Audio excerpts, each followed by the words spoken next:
निर्माते, दिग्दर्शक, अभिनेते महेश कोठारीजी देखील आपल्यासोबत जोडले गेलेले आहेत। महेशजी, बातमी तुम्हाला कळलीच असेल, ज्येष्ठ गायिका आशा भोसले यांचं निधन झालेलं आहे। आपल्या भावना? आत्ताच कळली, फार दुःखद बातमी आहे, no doubt about it.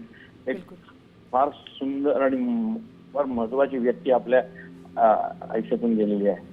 Actually आशाताईंच्यासाठी ना माझ्या मनात एक, माझ्या आयुष्यात एक स्पेशल स्थान आहे। कारण मला जो आयुष्यातला माझा पहिला प्लेबॅक हा त्यांनी दिला होता। चित्रपट होता संत निवृत्ती ज्ञानदेव, त्यामध्ये त्यांनी मला माझं गाणं गायलं होतं, तो हा माधव बरवा, तो हा विठ्ठल बरवा। तर सुंदर गायलं होतं त्यांनी आणि तो मला प्लेबॅक होता। आशाताई म्हणजे एक ग्रेट व्यक्तिमत्व आणि इतकी, त्यांचा स्वभाव सुद्धा इतका गोड होता।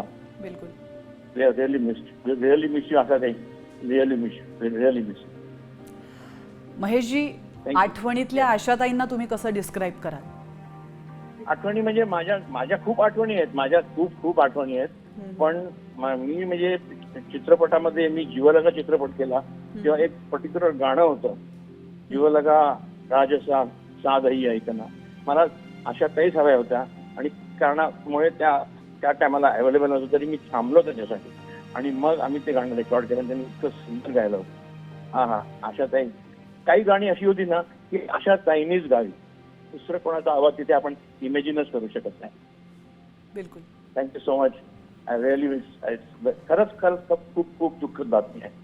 बिलकुल महेशजी, एक व्यक्ती म्हणून, गायिका म्हणून तर त्या ग्रेट होत्याच, पण एक व्यक्ती म्हणून त्यांच्यासोबतचा तुमचा काही अनुभव असेल, काही किस्से असतील तर प्लीज तुम्ही शेअर करू शकता।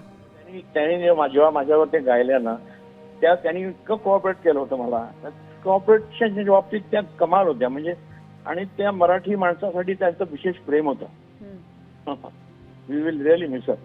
आणि एस्पेशली ती आशाताई आणि आर डी बर्मन यांची जी गाणी होती, ती गाणी अशी होती की फक्त आशाताईच आपण इमॅजिन करू शकतो त्यांच्या त्या गाण्यांमध्ये। अगदी महेशजी, तुम्ही साम टीव्ही सोबत जोडला गेलात आणि आपल्या भावना व्यक्त केल्या त्याबद्दल धन्यवाद।